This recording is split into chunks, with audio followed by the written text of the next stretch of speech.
வணக்கம் நண்பர்களே. என்ன என்றால் நாங்கள் காலிஃப்ளவர் இதை ஃப்ரை பண்ண போகிறோம். மார்க்கெட்லாம் இப்போ கொஞ்சம் விலை கம்மியாக தான் விற்கிது. ஆனால் இன்னும் ஒரு 10-20 நாள் போனால் காயே கிடைக்காது. 20 ரூபாய்க்கு ஒரு பூ வாங்கிது 2 கிலோ வரும். பாதியாக வச்சாச்சு, பாதி இருந்தது ஃப்ரிட்ஜில், வீட்டுக்குள்ளே ஃப்ரிட்ஜில் வச்சுருப்பேன். பார்த்தீங்களா?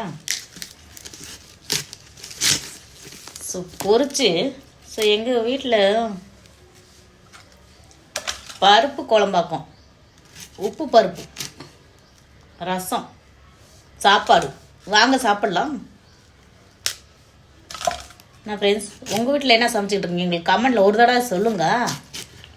இப்படியே பார்த்துக்கிட்டு இருந்தால் என்ன அர்த்தம்? கமெண்ட் பண்ணுங்க.